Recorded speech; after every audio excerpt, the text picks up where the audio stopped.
What's up? Motorola Droid Maxx 2 unboxing. Shh, it's a Moto X Play with a bunch of Verizon crap on it.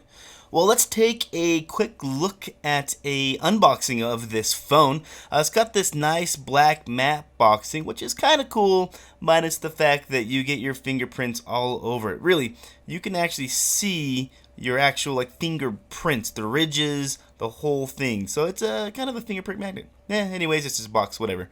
Let's pop this thing out. It is in there nice and tight. So this will not be a problem sliding right out. Same thing with the top cover. This thing just does not want to pop off. So we're just going to take our time and wiggle it off here towards the end. And there we go. So we can see that we have our phone here right on top. Gives you a little bit of information about the SIM card, SD card slot.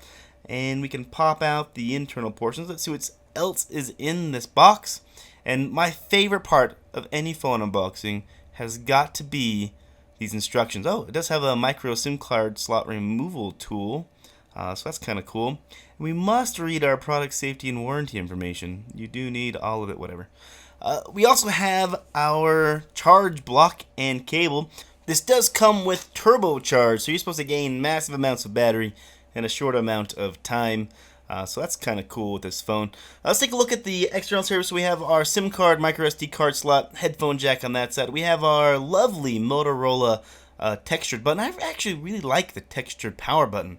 Volume up, volume down. These feel nice and clicky on the phone, which is kind of cool. Down here at the bottom we have our micro USB slot. And nothing on this side, which is kind of nice. So nice smooth metal back. I like the fact that the metal wraps around the back of the phone. It kind of feels nice when you're holding it in the hand to not have a ridge of plastic just right next to the metal. So you don't have a huge change in feel on the phone when you're holding it.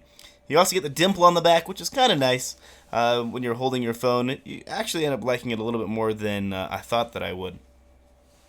Now it does also have a removable back, which is kind of cool. Doesn't really serve a purpose though, unless you want to change the color of the back. So no removable battery here. And let's take a look at the SD card slot. That's kind of cool, the fact that you get the expandable storage. It's gone away with a lot of other phones out there. So you can see there's your SD card slot. And then if you flip it over, you have your SIM card slot. Let's take a look at the hardware that you're getting with this phone. The first thing we're talking about is the processor. You're getting a Snapdragon 615 octa-core with an Adreno 405 550 MHz GPU.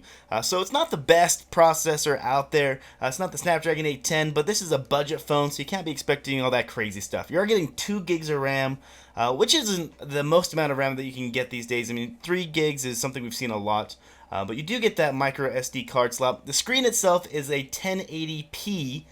It does come with Corning Gorilla Glass 3, so you're getting some scratch resistance, but it's not that Gorilla Glass 4 that we like to see. Now on the rear of the phone, you're getting that camera, 21 megapixel f2.0 aperture.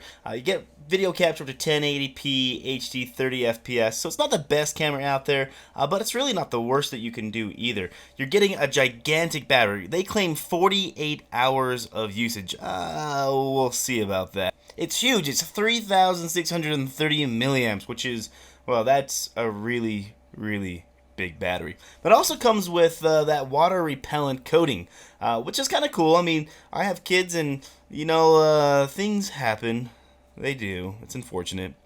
Now, this is a Verizon device exclusive, so unfortunately, it's going to be hard to get. Now, comparing this to the Moto X Pure, you see it's a little bit smaller in size. Really, it can fit within the Moto X's footprint, and it does still a little bit of the design because you have a hard time telling them apart if they weren't side by side. In the end, I think this is a pretty good mid-range phone. I mean, I'm kind of liking it, as long as I can remove that Verizon crap bloatware. But anyways, thanks for watching. Catch you on the next one. Peace.